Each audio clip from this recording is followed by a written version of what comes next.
Hello everyone, welcome to my YouTube channel. हमने ADO के exam को ध्यान में रखते हुए पंचायती राज व्यवस्था का एक एमसीक्यू सीरीज स्टार्ट किया था, जिसमें आज की जो हमारी क्लास होगी निलंबन, त्यागपत्र तथा सम्मेलन पर होगी। इससे संबंधित जितने ही प्रश्न बन सकते हैं उसको देखेंगे, साथ ही साथ उसका डिटेल से एनालिसिस करेंगे। आइए देखते हैं। पहला प्रश्न है, निलंबन के संबंध में सही सुमेलित नहीं है। एक साइड पद दिया है, दूसरे साइड क्या है, विहित पदाधिकारी, मतलब कौन निलंबन करता है। ऑप्शन ए है पंच, सरपंच और उप सरपंच को एसडीएम करता है। ऑप्शन बी, जनपद पंचायत सदस्य, अध्यक्ष और उपाध्यक्ष को कलेक्टर या अतिरिक्त कलेक्टर करेगा। ऑप्शन सी, जिला पंचायत सदस्य, अध्यक्ष और उपाध्यक्ष को कलेक्टर करेगा। ऑप्शन डी, जिला पंचायत सदस्य, अध्यक्ष और उपाध्यक्ष को पंचायत संचालक करेगा। कौन सही सुमेलित नहीं है, सही सुमेलित नहीं करे तो कौन नहीं करता है। तो इसका जो सही उत्तर होगा ऑप्शन नंबर डी, जिला पंचायत सदस्य, अध्यक्ष और उपाध्यक्ष को पंचायत संचालक नहीं करता है। याद रखेंगे, तो कौन करेगा, कलेक्टर करेगा। समझते हैं, देखिए तीनों का पदाधिकारी और विहित पदाधिकारी, मतलब ग्राम पंचायत के पदाधिकारी। ग्राम पंचायत में कौन कौन पदाधिकारी होंगे, एक तो होगा पंच, दूसरा क्या होगा, सरपंच होगा, तीसरा क्या होगा, उप सरपंच होगा। तो पंच, सरपंच और उप सरपंच, इन तीनों को कौन निलंबित करेगा, इन तीनों को निलंबित करता है एसडीएम। कौन कर सकता है, एसडीएम कर सकता है। इसके बाद आता है जनपद पंचायत के पदाधिकारी। तो जनपद पंचायत में कौन कौन होंगे, जनपद पंचायत में क्या होगा, जनपद पंचायत सदस्य, फिर क्या आएंगे, जनपद पंचायत अध्यक्ष आ जाएंगे, फिर क्या आएंगे, जनपद पंचायत उपाध्यक्ष। इनको कौन करता है, तो इनको करता है कलेक्टर या अतिरिक्त कलेक्टर। ग्राम पंचायत के पदाधिकारी को एसडीएम, जनपद पंचायत के पदाधिकारी को कलेक्टर या अतिरिक्त कलेक्टर। फिर जिला पंचायत के पदाधिकारी, जिला पंचायत में कौन कौन आएंगे, जिला पंचायत सदस्य, जिला पंचायत अध्यक्ष और जिला पंचायत के आ जाएंगे उपाध्यक्ष। इनको कौन करेगा, इनको करता है कलेक्टर। तीनों स्तर के लिए अलग अलग याद रखेंगे। ग्राम पंचायत के जितने भी पदाधिकारी होंगे उसको कौन करेगा, एसडीएम करेगा। जनपद पंचायत के पदाधिकारी कौन करेगा, कलेक्टर या अतिरिक्त कलेक्टर करेगा। जिला पंचायत के पदाधिकारी कौन करेगा, कलेक्टर करेगा। या दूसरा प्रश्न है, विहित पदाधिकारी निलंबन की सूचना कितने दिन के भीतर राज्य सरकार को भेजती है। ऑप्शन ए 7 दिन के भीतर, ऑप्शन बी 10 दिन के भीतर, ऑप्शन सी 15 दिन के भीतर, ऑप्शन डी 30 दिन के भीतर।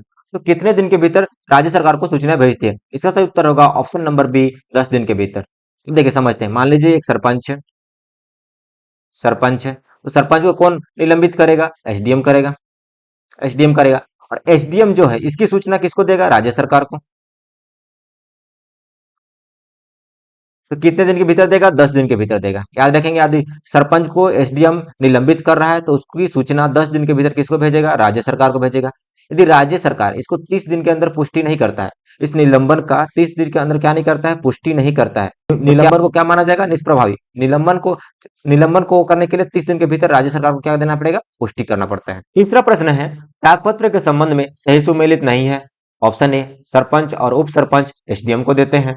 ऑप्शन बी, सरपंच और उप सरपंच जिला उप संचालक पंचायत को देते हैं। ऑप्शन सी, जनपद पंचायत अध्यक्ष और उपाध्यक्ष कलेक्टर या अतिरिक्त कलेक्टर को देते हैं। ऑप्शन डी, जिला पंचायत अध्यक्ष या उपाध्यक्ष कलेक्टर को देते हैं। तो क्या बोलो, त्यागपत्र के संबंध में सही सुमेलित नहीं है। कौन किसको त्यागपत्र देता है, इसमें सही नहीं है। इसका सही उत्तर होगा ऑप्शन नंबर ए, सरपंच और उप सरपंच एसडीएम को नहीं देते हैं। याद रखेंगे, एसडीएम जो होता है सरपंच और उप सरपंच को निलंबित कर सकता है, लेकिन सरपंच और उप सरपंच अपना त्यागपत्र एसडीएम को नहीं देते हैं। सरपंच और उप सरपंच अपना त्यागपत्र जिला उप संचालक पंचायत को देते हैं। किसको देंगे, जिला उप संचालक पंचायत को। देखिए त्यागपत्र के संबंध में सबको देखते हैं एक बार। देखिए एक साइड क्या है, पदाधिकारी, दूसरे साइड क्या है, त्यागपत्र किसको देगा। जैसे पंच, अपना त्यागपत्र किसे देगा, तो पंच देगा सरपंच को। याद रखेंगे, पंच किसको देगा, सरपंच को। जनपद पंचायत सदस्य, किसको देगा, तो जनपद पंचायत अध्यक्ष को देगा। जिला पंचायत सदस्य, किसको देगा, जिला पंचायत अध्यक्ष को देगा। तीन तो याद रखेंगे, पहले पंच किसको देगा, सरपंच को। जनपद पंचायत सदस्य, जनपद पंचायत अध्यक्ष को। जिला पंचायत सदस्य, जिला पंचायत अध्यक्ष को। इसके बाद देखिए सरपंच और उप सरपंच, अभी बताया कि सरपंच और उप सरपंच किसको देते हैं, जिला उप संचालक पंचायत को। किसको देंगे, जिला उप संचालक पंचायत जिला उप संचालक पंचायत को देंगे। तीसरा, जनपद पंचायत अध्यक्ष और उपाध्यक्ष किसको देंगे, कलेक्टर या अतिरिक्त कलेक्टर को। जबकि जिला पंचायत अध्यक्ष और उपाध्यक्ष किसको देते हैं, कलेक्टर को देते हैं। जिला पंचायत अध्यक्ष और उपाध्यक्ष कलेक्टर को। तो याद रखेंगे कौन किसको त्यागपत्र देगा, निलंबन के लिए अलग है, त्यागपत्र के लिए अलग है। चौथा प्रश्न है, पंचायतों की पद रिक्तता के संबंध में क्या सही है। ऑप्शन ए, खाली पद के लिए 1 माह के भीतर उपचुनाव होगा। ऑप्शन बी, खाली पद के लिए 3 माह के भीतर उपचुनाव होगा। ऑप्शन सी, खाली पद के लिए 6 माह के भीतर उपचुनाव होगा। ऑप्शन डी, इनमें से कोई नहीं। पंचायत में यदि पद रिक्त होता है तो उसको कितने दिन के अंदर उपचुनाव होता है, तो इसका सही उत्तर होगा ऑप्शन नंबर सी, जो पद खाली होता है तो उसको 6 माह के भीतर उपचुनाव कराया जाता है और उसको पद को भरा जाता है। तो चुनाव उपचुनाव द्वारा भरेगा और कितने माह के अंदर? 6 माह के भीतर। पांचवा प्रश्न है, स्थानापन्न या कार्यवाहक सरपंच या अध्यक्ष के संबंध में क्या सही है? ऑप्शन ए, उपचुनाव द्वारा चुना गया सरपंच या अध्यक्ष। ऑप्शन बी, रिक्त पद से उपचुनाव तक के लिए चुना गया सरपंच या अध्यक्ष। ऑप्शन सी, नियुक्त किया गया सरपंच या अध्यक्ष। ऑप्शन डी, इनमें से कोई नहीं। क्या बोले? स्थानापन्न या कार्यवाहक सरपंच क्या होते हैं? इसका सही उत्तर होगा ऑप्शन नंबर बी, पद रिक्त से उपचुनाव तक के लिए चुना गया सरपंच या अध्यक्ष। इसको समझते हैं। मान लीजिए हम सरपंच का एग्जाम्पल लेते हैं। सरपंच है, उसने अपना त्याग पत्र दे दिया है। सरपंच क्या किया गया? त्याग पत्र दे दिया। तो त्याग पत्र देने के बाद क्या होगा? उसका पद क्या हो गया? रिक्त हो गया। सरपंच त्याग पत्र दिया तो उसका पद क्या हो गया? रिक्त हो गया। पद रिक्त होने की स्थिति में क्या होगा? 6 माह के अंदर क्या होगा? 6 माह के भीतर क्या होगा? उपचुनाव होगा। है जिस तिथि को इसका पद रिक्त हो गया उसके तिथि से लेकर 6 माह के भीतर तक पद खाली नहीं रहेगा। तो ये जो रिक्त पद जिस तिथि को उसका रिक्त पद हुआ है उससे लेके जो 6 माह के अंदर के लिए जो चुनाव किया जाता है तो कार्यवाहक सरपंच या अध्यक्ष के लिए, तो उसी को बोलते हैं स्थानापन्न सरपंच या तो कार्यवाहक सरपंच। तो याद रखेंगे, पद रिक्तता से लेके उपचुनाव तक के लिए, जब तक उपचुनाव द्वारा नए सरपंच नहीं या अध्यक्ष नहीं चुने जाता है तब तक के लिए जो कार्यवाहक सरपंच या अध्यक्ष के रूप में कार्य करता है उसको स्थानापन्न सरपंच या कार्यवाहक सरपंच कहते हैं। छठवां प्रश्न है, सामान्य सम्मेलन आयोजित किए जाते हैं। ऑप्शन ए, वर्ष में कम से कम 3 बार। ऑप्शन बी, वर्ष में कम से कम 4 बार। ऑप्शन सी, वर्ष में कम से कम 6 बार। ऑप्शन डी, प्रत्येक माह में 1 बार। तो सामान्य सम्मेलन कब आयोजित किए जाते हैं? इसका सही उत्तर होगा ऑप्शन नंबर डी, प्रत्येक माह में 1 बार। अब देखिए, सामान्य सम्मेलन में भाग कौन कौन लेते हैं? तो जितने भी पंचायत के पदाधिकारी होंगे, कौन होंगे? पदाधिकारी होंगे, वही भाग लेते हैं। पदाधिकारी में जैसे ग्राम पंचायत में है तो क्या हो जाएंगे? पंच हो जाएगा, सरपंच हो जाएगा और उप सरपंच। ग्राम पंचायत में क्या क्या आ जाएंगे? पंचायत, पंच, सरपंच और उप सरपंच। जबकि जिला और जनपद पंचायत में क्या क्या आ जाएंगे? जनपद पंचायत सदस्य हो जाएंगे और अध्यक्ष और उपाध्यक्ष हो जाएंगे। तो याद रखेंगे कौन भाग लेते हैं? जितने भी पदाधिकारी होते हैं वो सामान्य सम्मेलन में भाग लेते हैं। प्रत्येक माह में 1 बार आयोजित किया जाता है। सातवां प्रश्न है, कोरम या गणपूर्ति के संबंध में सही नहीं है। ऑप्शन ए, ग्राम पंचायत में गणपूर्ति कुल सदस्यों का 1/2 होती है। ऑप्शन बी, जनपद पंचायत में गणपूर्ति कुल सदस्यों का 1/3 होती है।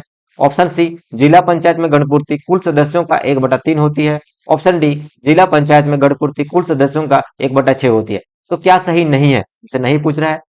इसका सही उत्तर होगा ऑप्शन नंबर डी। अब याद रखें, ग्राम पंचायत में गणपूर्ति कितना होता है? कुल सदस्यों का 1/2। कितना? ग्राम पंचायत के लिए कितना रखेंगे? 1/2। जबकि जिला और जनपद पंचायत में, जिला और जनपद पंचायत में जो कुल सदस्य हैं उनका कितना होगा? 1/3। तो याद रखेंगे, ग्राम पंचायत के लिए, ग्राम पंचायत में कितना होगा? ग्राम पंचायत में हो जाएगा 1/2 और जिला और जनपद के लिए याद रखेंगे 1/3। जिला पंचायत और जनपद पंचायत, इन दोनों में जो गणपूर्ति होगा कितना होगा? 1/3। आठवां प्रश्न है, धारा 40 के तहत पंचायत पदाधिकारियों में कार्यवाही के संबंध में सही है। ऑप्शन ए, यदि वह बिना सूचना के 3 सम्मेलन में अनुपस्थित रहे। ऑप्शन बी, यदि 6 माह में आयोजित बैठकों में आधे से अधिक में अनुपस्थित रहे। ऑप्शन सी, पूरे वर्ष की बैठकों में अनुपस्थित रहे। ऑप्शन डी, ए और बी दोनों सही है। तो कब धारा 40 के तहत पंचायत पदाधिकारी पर कार्रवाई किया जाता है? कौन कौन स्थिति पर कार्रवाई किया जाता है? ऑप्शन क्या बोल रहा है? यदि वह बिना सूचना के 3 सम्मेलन में अनुपस्थित रहता है। सही है, यदि कोई पदाधिकारी बिना सूचना के 3 सम्मेलन में अनुपस्थित रहता है तो उसके ऊपर उचित कार्रवाई किया जाता है। किसके तहत? धारा 40 के तहत। 6 माह में आयोजित बैठकों में आधे से अधिक में अनुपस्थित रहे। हाँ, यदि कोई पंचायत पदाधिकारी 6 माह में आयोजित होने वाली बैठकों में आधे से अधिक में अनुपस्थित रहता है, आधे से अधिक में अनुपस्थित रहता है तो उसके ऊपर भी कार्रवाई किया जाएगा। ये भी सही है। तो इसका सही उत्तर क्या हो जाएगा? ऑप्शन नंबर डी, ए और बी दोनों सही है। 9वां प्रश्न है, पंचायत के प्रमुख लगातार कितनी बैठक बुलाने में असमर्थ हो तो उसे पद से हटाया जाता है? ऑप्शन ए, 1 बैठक। ऑप्शन बी, 2 बैठक। ऑप्शन सी, 3 बैठक। ऑप्शन डी, 4 बैठक। मतलब क्या बोल रहे हैं? पंचायत के जो प्रमुख होते हैं, अब देखिए ग्राम पंचायत में क्या होंगे? ग्राम पंचायत में जो प्रमुख होगा कौन होगा? सरपंच होगा। ग्राम पंचायत में कौन प्रमुख होगा? सरपंच होगा। जनपद पंचायत में, जनपद पंचायत में कौन होगा? जनपद पंचायत अध्यक्ष होगा। और जिला पंचायत में, जिला पंचायत में होगा जिला पंचायत अध्यक्ष होगा। तो ये अध्यक्ष यदि प्रमुख जो है लगातार 3 बैठक बुलाने में असमर्थ होते हैं तो उन्हें पद से हटाया जाता है। कितनी बैठक? याद रखेंगे 3 बैठक। इसका सही उत्तर हो जाएगा ऑप्शन नंबर सी, 3 बैठक बुलाने में यदि वो असमर्थ होता है तो उसे पद से हटाया जाता है। 10वां प्रश्न है, पंचायत के पदाधिकारियों की पदरिक्तता के कारण है। पहला, अविश्वास प्रस्ताव। दूसरा, रिकॉल के द्वारा। तीसरा, निलंबन द्वारा। चौथा, पद से हटाना। पांचवा, त्यागपत्र। छठवां, मृत्यु। ऑप्शन ए है 1, 2, 3 और 6 सही है। ऑप्शन बी 2, 3, 4 और 5 सही है। ऑप्शन सी 1, 4, 5 और 6 सही है। ऑप्शन डी इनमें से सभी। क्या बोल रहा है? किन किन कारणों से उनका पद रिक्त होता है? किन किन कारणों से उनका पद रिक्त होता है? अविश्वास प्रस्ताव के कारण होता है, रिकॉल के द्वारा पद रिक्त होता है, निलंबन के द्वारा पद रिक्त होता है, पद से हटाना, पद से हटाने के बाद ही उसका पद रिक्त होगा, त्यागपत्र के द्वारा होता है, मृत्यु के द्वारा होता है। तो इसका सही उत्तर क्या हो जाएगा? ऑप्शन नंबर डी, सभी कारणों से उनका पद क्या होता है? रिक्त होता है।